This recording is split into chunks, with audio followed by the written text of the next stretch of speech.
so we're going to move it along as quickly as possible. Next up, a statement came in from Cindy Sheehan. Now, especially some younger folks may not know who she is. She was just a woman, typical American woman.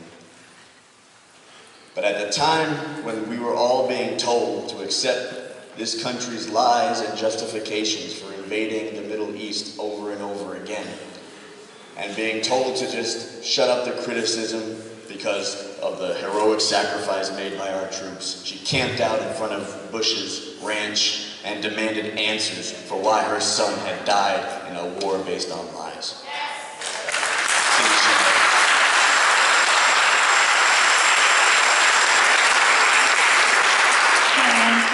I'm coming from Vacaville, California, and you might look at me and say, what does this white lady from the suburbs in California have to do about police violence and stopping mass incarceration and shutting this country down on April 14th? Well, as I record this, tomorrow is the 11th anniversary of my son being killed in Iraq on April 4th, 2004. And he didn't join the military because he wanted to go across the seas, across the oceans, and kill brown people. He joined the military because we're a poor working class family, and he couldn't afford to go on to college, couldn't find a fulfilling job with high pay and good benefits, with dignity. And so he was lied to by a recruiter, and he unfortunately joined the military.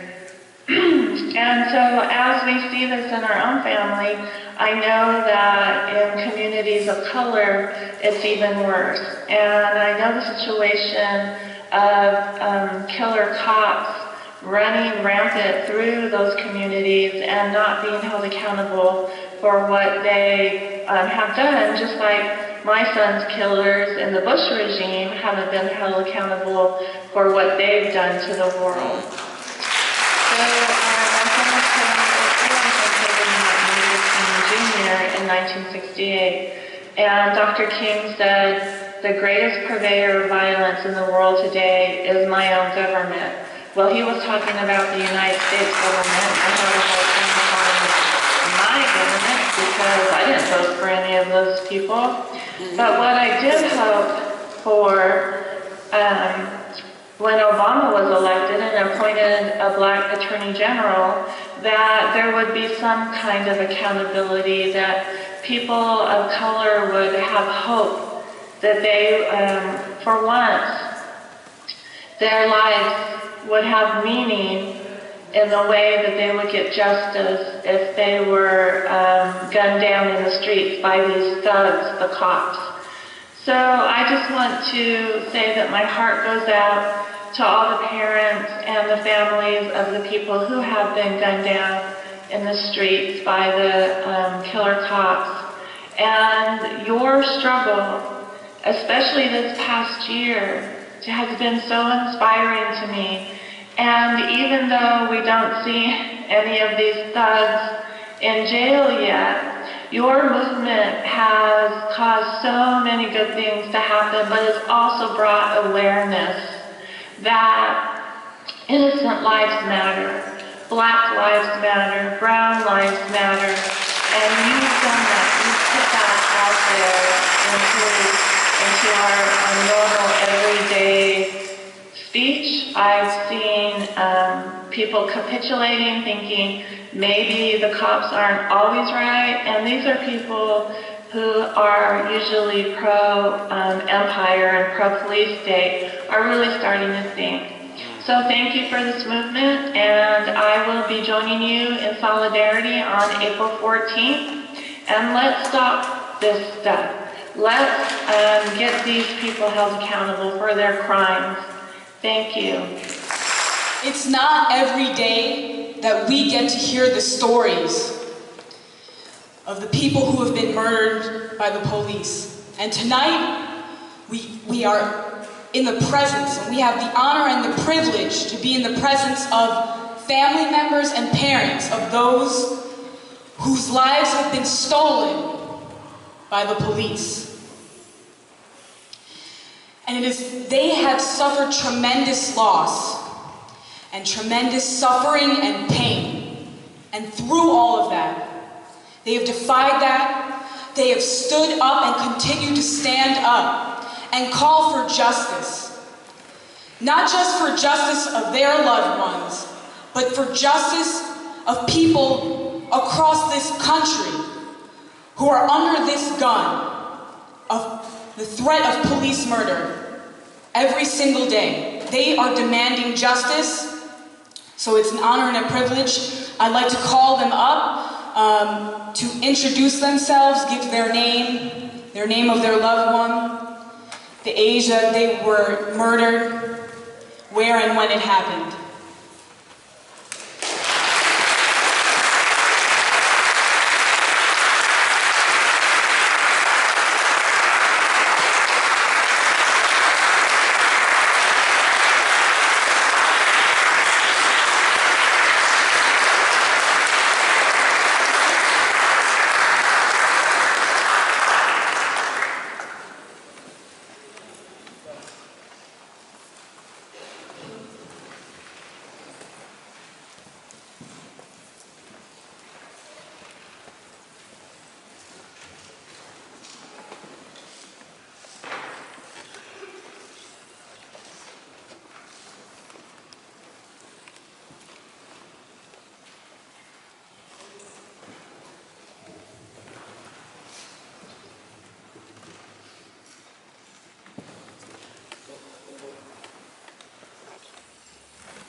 Hi, my name is Joshua Lopez, and my uncle was murdered in September of 2011 by an undercover police officer, and his name was John Collado.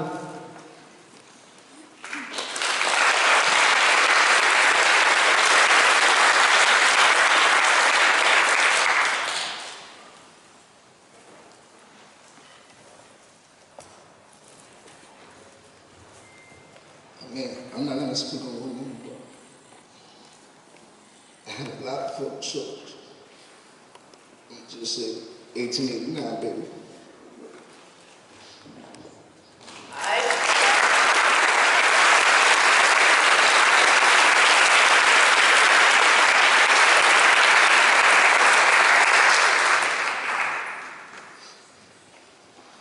I have the honor to have been asked on behalf of the loved ones of Justin Smith. He was killed in 1998, beat to death by 5 police officers in Tulsa, Oklahoma. He was 24 years old.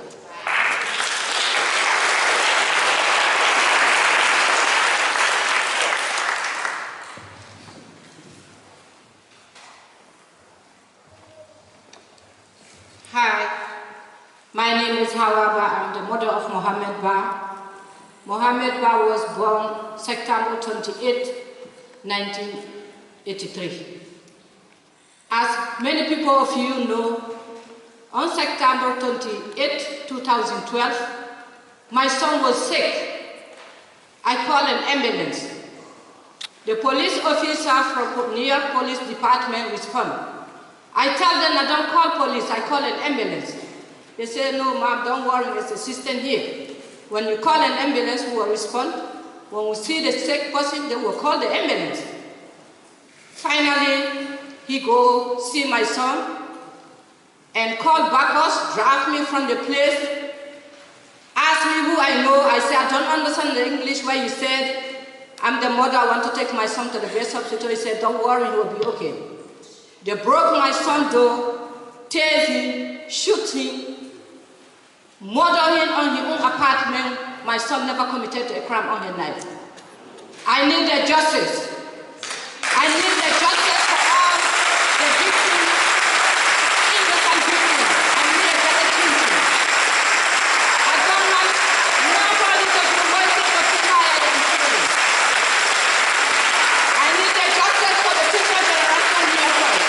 It's enough. Thank you.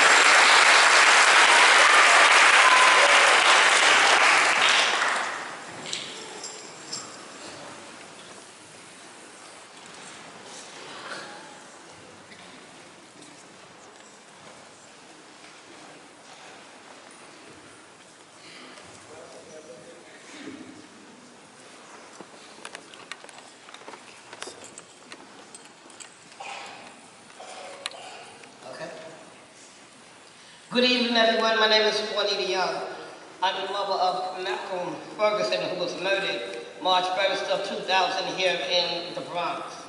Since the murder of my son, I've been out here fighting for justice for so many other families and different people.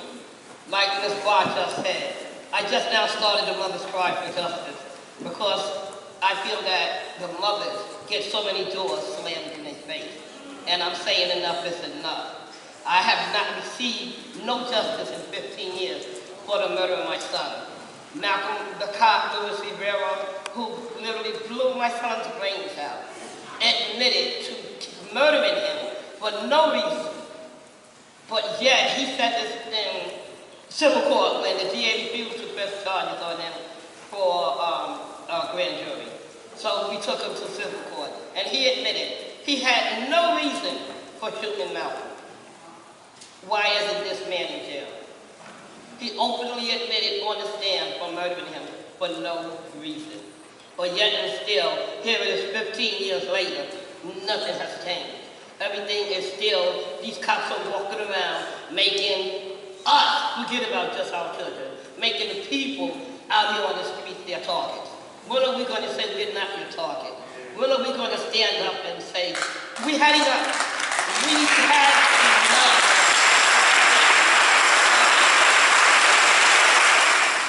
Good evening, ladies and gentlemen. My name is Nicholas Haywood Sr. My son was Nicholas Jr. He was a 13-year honor student. He was murdered September 27th, 1994. It's been 20 years now since the murder of my son. Since the murder of my son, there has been over 367, at least 367 in New York City alone that have been gunned down and murdered by NYPD. We're not talking across the board. That's just New York City alone. I have made many pleas, wrote many letters to elected officials, which it fell on deaf ears.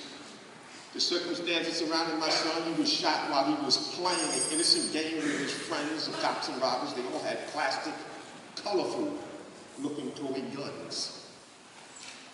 The district attorney closed the case saying that he justified the killing on the plastic toy guns, saying that they looked realistic, which he had during his press conference, a bunch of realistic-looking toys to justify the killing, opposed to having the plastic toy guns in which the children were playing with that looked at nothing close to a real weapon. I will continue to rally and protest and call on the people. I no longer call on elected officials because it always falls on deaf ears. There's been too many innocent lives that have been gunned down and murdered by the NYPD and law enforcement across the country, and we are tired of it. It's time for us all to make a statement and say we're not taking it no more. No more innocent lives need to be gunned down and taken. And I say again, it's going to be up to the people. Our elected officials have failed us time and time and time again. And even if we get them on video camera murdering innocent people, that still doesn't count for them. They still are never held accountable. So please, come out April 14th, pass the word. Let's all make a statement that we ain't taking it no more. Thank you.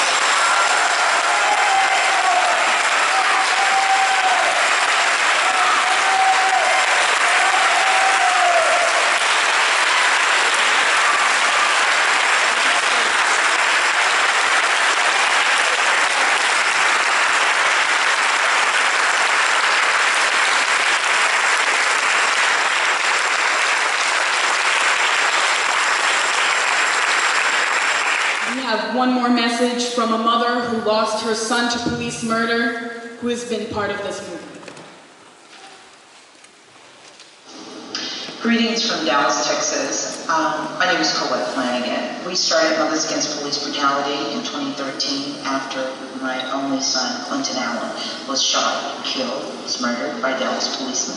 Clinton was only 25 years old, a very promising future. He was unarmed, shot 7 times and once in the back. We must rescue from invisibility the many lives that are lost to police violence by bringing them to the conscience of this nation.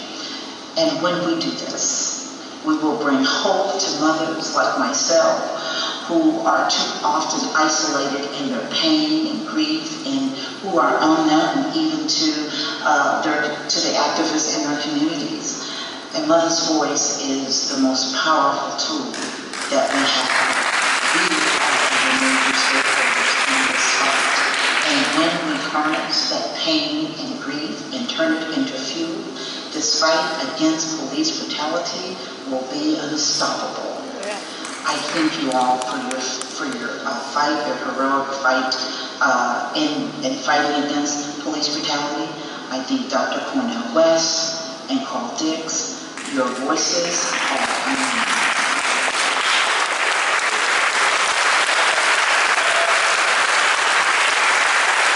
Now, whenever you allow them to get away with it, what you're essentially saying is that person that died did not miss. April 14th, a good impact is that we can't continue to sit here and be silent.